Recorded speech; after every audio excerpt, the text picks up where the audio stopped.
Hello and welcome everyone to our webinar on NFIP insurance for manufactured mobile homes and travel trailers. My name is Terry Calvin and I'll be hosting the meeting. I also have Sandy Emerson on the line with me. Sandy will be co-hosting. Say hello, Sandy. Hello to everybody. Sandy will be running our poll questions and monitoring the chat. Which brings up the idea that I have everybody muted, but if you have a question, please feel free to type that in the chat and we'll address it. Either Sandy will post something or we will address them in the meeting itself, or both. So feel free to put questions there if you like. So Sandy, can you go ahead and run our first poll question? I sure can. So our first question is, what is your experience with writing flood insurance on mobile or manufactured homes? While everybody's answering that, I'm just going to go ahead and quickly review the objectives. For this course, the NFIP flood insurance is available for manufactured or mobile homes and travel trailers. And understand if I say either mobile or manufactured, I mean both on that. We'll learn the differences in rating a manufactured home, mobile home, or travel trailer versus a conventional type dwelling. We'll talk about eligibility and the application process, including the quote summary and waiver form. Our discussion will include information about loss settlement for mobile homes, and then we'll wrap up with some valuable resources. So, do we have everybody in on the poll? Sandy? Looks like pretty much everybody has answered, so let me end it here and share your results.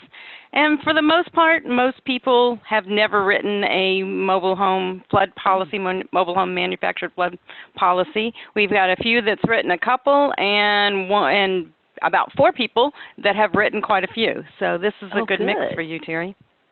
Well, good. Maybe those that have written a lot will have things to add in here. I always like to see that. All right. Excellent. As we begin, first understand that a manufactured mobile home or travel trailer as a principal residence is written on the NFIP dwelling form, and it's considered a single-family dwelling for NFIP rating purposes. So if the structure is non-residential, however, then it would be written on the general property form. I know sometimes you see them as an office, maybe at a construction site or something like that. So those would be on your general property form. All right. We're going to start off with determining the date of construction. So determining the date of construction for a mobile home or travel trailer is a little bit different than that of a conventional building. The manufactured or mobile home is in a mobile home park, then the date of construction is the date the park was established. Or you can also use the date of the construction permit, provided that construction began within 180 days of that permit date. If the manufactured or mobile home is on an individually owned lot or tract of land, not in a park or subdivision, then the date of construction is the date it was permanently affixed to the site, or you can also use the permit date if it was affixed to the site within 180 days of the permit date. So that's a little bit different than our conventional dwellings, for sure. So once you've determined the date of construction, you can then identify the flood zone by running a flood zone determination within the flood processing platform. You know, this is the same as for your conventional or stick-built homes. The Special Flood Hazard Area, or SFHA, are flood zones starting with the letter A or V, and sometimes they're followed by a letter or number. These are areas where flood insurance would be required if there is a federally backed loan on that property. These are considered high-risk zones. So your non-special flood hazard area, or NSFHA, are flood zones identified as B, C, or X zones. These are considered low to moderate risk zones. Flood insurance would not normally be required by the lender, although I have seen some areas where lenders will require it, and that's their prerogative if they want to do it. But the federal government would not require that. Let's just put it that way. Also, the preferred risk or PRP policy would be available for structures in B, C, or X, ones that meet the loss criteria anyway. The PRP, if you're not familiar with that, is a low-cost package policy that includes both building and contents coverage, or you can do just contents for renters also. Property does not qualify if there are 2 or more claims of $1,000 or more, or 3 or more claims of any amount, and federal assistance is considered a claim. And the period of time they look at is any 10-year period of time on the history of that property, not just in the last 10 years. So the A99 zone is a little bit of an anomaly. We sometimes refer to these zones as rehabilitation zones because they are normally areas where work's being done that will eventually change the zone. Like for instance, I know we had one in west of New Orleans, but it may be an area where they have a levee, it's protected by a levee, but the levee's out of code. And because of that, the area protected by that levee is considered high risk.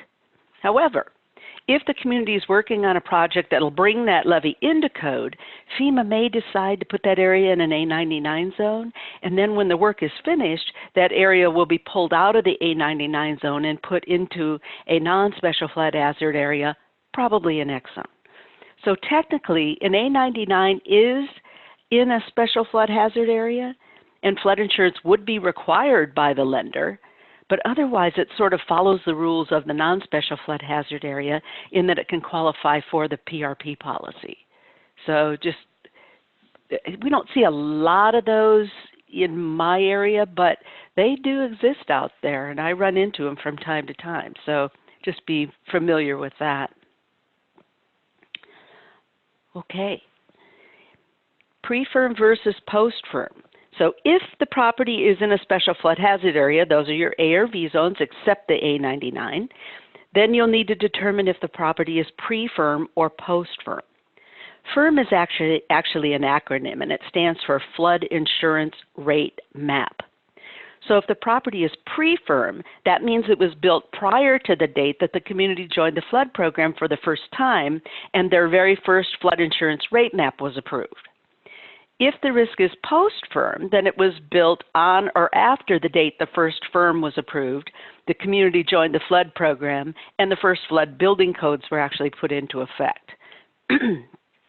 The earliest date ever used for rating purposes is 12/31/1974.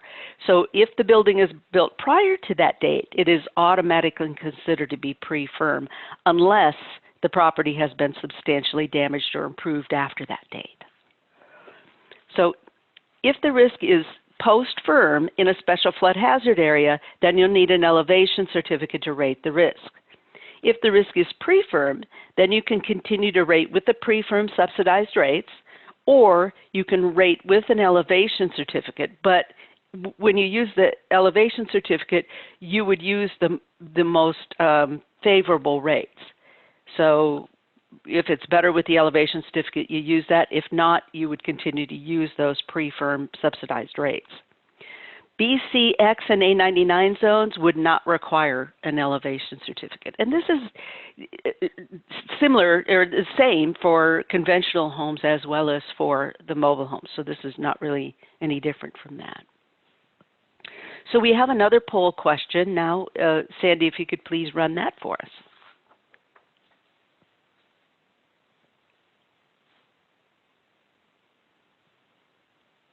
Hello? Yes, sorry, Terry. I couldn't get it to unmute here. That's all right. Here we go. We also have a question that we'll address here in a moment as well. So here's our next poll question. In order for a travel trailer to be eligible for a flood policy, one of the following must be true. The home cannot be supported by the wheels or axles. The bottom must be enclosed with skirting, or the wheels must be removed. Y'all can pick one of those. And then, Terry, we can go ahead and we'll address this question. I knew that it's more involved than a quick answer in the chat. So here's the question that Heidi asked.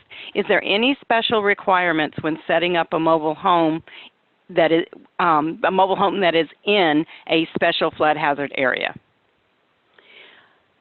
Yeah, we're going to get to that on an upcoming slide. I think it's actually on the next slide. So let's talk about that a little bit there and see if that answers the question.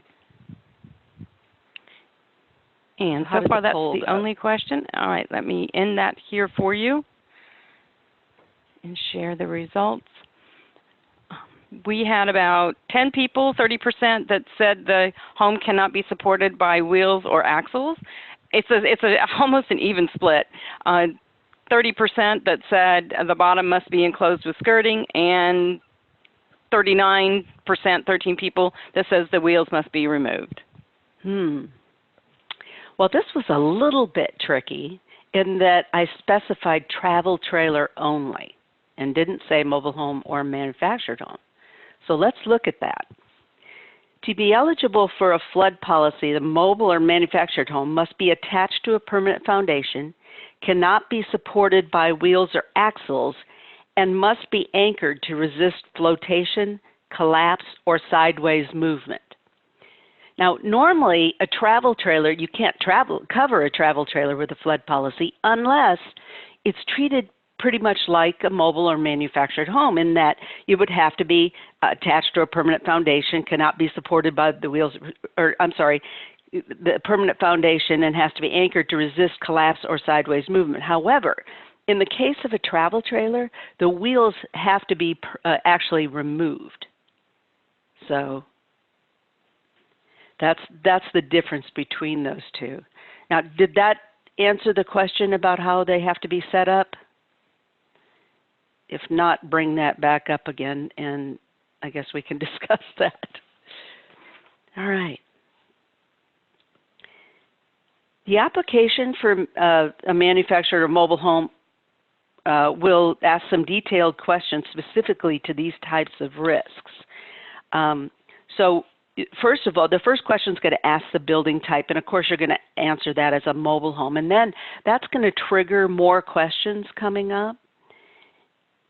And the questions are going to be like, first of all, it's going to ask, is it elevated? And you're going to answer yes if it's on piers, posts, pilings, or walls for that matter. Sometimes there's walls underneath there. The next question is going to say, is the area below the elevated floor enclosed? Now you're going to answer no if it has vinyl skirting, aluminum siding, light wood lattice or insect screening. So this scenario allows the risk to be rated as without enclosure rates. So those are going to be better rates, and you're going to be able to use the elevated floor as your rating floor. If you answer yes, that it is enclosed, that means it has masonry walls or solid wood frames. And in this scenario, you would use the with enclosure rates if it's not properly vented. If it is properly vented, then you can use the without enclosure rates. So to complete the application, there's going to be other questions on there. It's going to ask the anchoring method, and there'll be several selections for that, so you can pick the one that best describes that. It'll also ask the installation method, and again, there's going to be selections of different types of options for that, and you can answer the one that best suits it. It will then ask the make, model, and serial number, which you're going to need to have to be able to write this policy. It's going to need the dimensions of the mobile or manufactured home and travel trailer. And then if there's any additions on there, it's going to need the dimensions of that. So those are the kinds of things that you'll have on the application that you'll need to answer.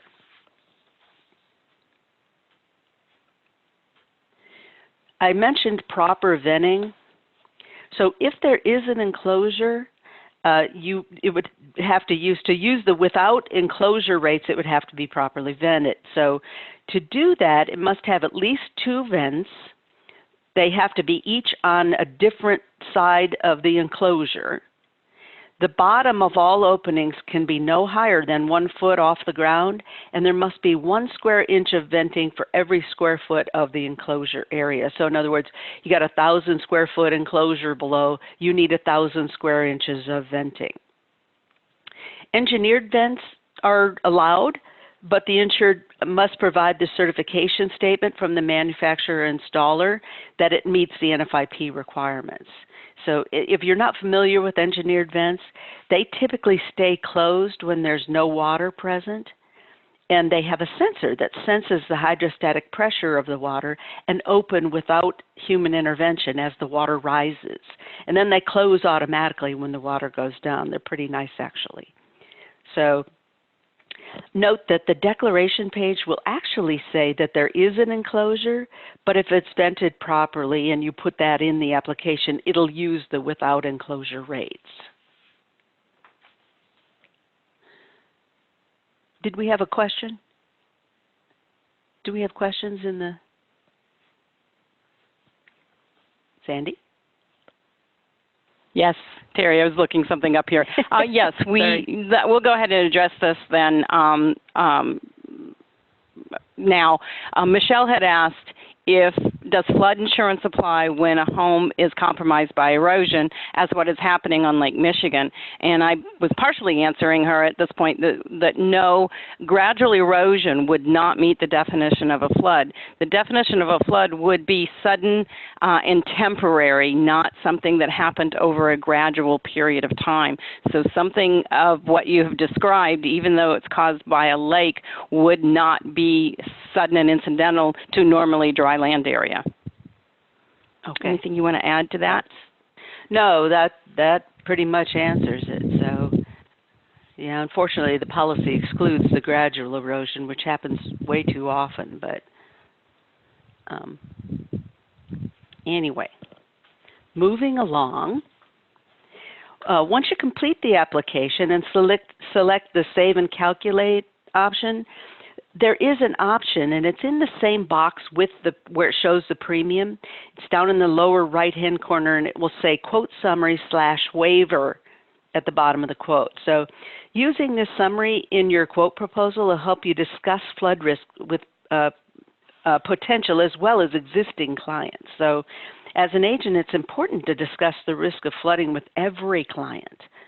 You'll bring awareness to clients, and you'll protect your agency's E&O by offering it every time you write a hazard policy. So remember, as the note says, every risk is in a flood zone. It may be a low to moderate risk flood zone, but it's still a zone. And there are no risk flood zones. So it's very important to know the zone, offer the coverage, and then document your rejection. We're going to move along and talk a little bit about claims. So there's 2 different types of losses on mobile or manufactured homes and travel trailers. A total loss is one where the building is totally destroyed or where the cost to repair the home exceeds the value. If any of you have ever written auto insurance, you may be familiar with that because autos are handled essentially the same way. The other type of loss is a repairable loss, which I think is pretty self-explanatory. On claims with repairable losses, they're handled just the same way as a conventional home. In order to be paid at replacement cost, it must be a single-family dwelling. It must be insured to at least 80% of the full replacement cost at time of loss, or the maximum amount allowable in the program, which is $250 on a residence. And it must be their principal residence, meaning they must live in it 80% of the days of the year. If it doesn't meet these requirements, then it's paid at actual cash value. So rental homes, secondary homes, and any non-residential stuff, there's no option for replacement cost on those. Those would all be paid at actual cash value. But that's no different than your regular homes also. So it's the same for mobile homes. Now, claim settlement can be a little bit different for manufactured or mobile homes if it's a total loss, though. In the event of a total loss, the claims adjuster will use this method to determine the claim settlement. Special loss settlement applies to a single-family dwelling that is a manufactured or mobile home or travel trailer, which is at least 16 feet wide and has an area of at least 600 square feet within its perimeter walls. It must be owner-occupied on a principal basis, meaning they have to live in it 80% of the days of the year. Now, unlike the repairable loss, it does not have to be insured to 80% of value for this special loss procedure to kick in. The way it works is the policy will pay the lesser of the mobile home used book value times 1.5, and that's usually determined by the NADA, the replacement cost, including all options, or the policy limit. So it'll be the lesser of one of those three things. If the requirements, those first requirements, are not met, then it's paid at actual cash value. So all this is a little bit different than a conventional home. So when there is a loss, the adjuster will usually either draw or provide some sort of building diagram with the dimensions of the rooms and indicate the location of the tie downs and everything. That's normal when they're settling the loss. So, do we have any questions that we haven't addressed? Well, I did put up the definition of a flood from the summary of coverages based on Michelle's question, but she did have a question as to what would be the definition of sudden, and I'm not sure, since none of us are actually adjusters, that we could honestly answer that, but it would have to be something that didn't happen over a period of time. It would have to be, you know, sudden as in maybe it's a 4-day rain, but that would be sudden versus it happened over 4 or 5 rainstorms or 4 or 5 months or days or weeks or something like that. I'm right. Not sure what you might want to add to that. If you look in the definition, it actually says that it has to exceed the anticipated cyclical levels that result in a flood as defined above. So, you know, every body of water has its normal rise and fall, where it goes, you know, to this level when the waters are high, and it goes to this level when the waters are low, and that's pretty normal. Goes up and down, up and down. When it might be covered is when it exceeds those levels. So, like the storm of the century. And all of a sudden water is higher than anybody's ever seen it ever before. And then it comes in and sucks all the dirt out from under your house and it falls in the river or the lake or whatever. That's when it would be covered. And, you know, I would anticipate that FEMA would probably have to be involved in that decision. So, you know, sometimes that's what happens. They have a loss and, you know, it's kind of borderline whether we can cover that or not. They submit that to FEMA, all the information to FEMA, and they come back with a decision on those individual circumstances. So that's probably the way that would happen. Any other questions that we haven't covered? No, nothing that's come up since then. I am going to post on here the link to the summary of coverages, and then I know you have some other links for later, but I'll go ahead and put that up there now too. Okay, perfect. This was kind of a short webinar, but there is just kind of highlighting some of the things that are different about mobile homes than with conventional homes, and I think this pointed those things out. All right, I'm going to take a look at a few resources. First of all, nationalfloodservices.com. If you have not looked at that website any time in the recently, you may want to take a look at that again. In fact, if I were me, I would bookmark it. It has really turned into some impressive information on there. So there's a lot of great stuff on there. Our webinar training schedule is there. The ebook library, if you've ever looked at our ebooks, whenever there's changes or something comes up in the program, they'll create an ebook for it. We have an online video library that are short little videos, 2 or 3 minute things that talk about different subjects, and you can use those to learn things. There's some claims resources, FAQs, industry updates, and try the flood risk assessment tool. It's under tools, I believe. It allows you to put in an address, and then it brings up a map and shows you what your risk is for that area, and basically where the high risk areas are and how close you are to those and stuff. It's pretty neat. It's a good selling tool, so go there and plug your own address in and take a look at it. Also, the second one is the link that allows you to sign up for our communications, and we keep you up to date on regulatory changes, training opportunities, marketing opportunities, and we protect your privacy on this, and we don't bombard you, I promise. So sign up for those, and if you're not happy with it, you can always unregister. But I think you'll find some good information from that. If you need to contact anybody on our agent development team, which would include Sandy and I, you can use that link. The next two are FloodSmart.com, one for agents, one for consumers. If you haven't been on those sites, they're really terrific sites with lots of information on it, things that you can link to your website and good tools and information you can use for your insured. And then last but not least, I've included a link to a very good FEMA fact sheet on manufactured homes and travel trailers. So, and I believe, Sandy, that's what you just... Oh, no, can you post this one also, this link? I can. Okay. And take a look at that, and there's a couple of links in it that'll probably get into a little more detail than you wanted to know. But it gets into a lot of technical stuff about mobile homes and how they're set up and all that sort of thing. So if you're very interested in that, you're welcome to look at that. But the fact sheet itself is fairly basic, but the links, a couple of them get kind of involved.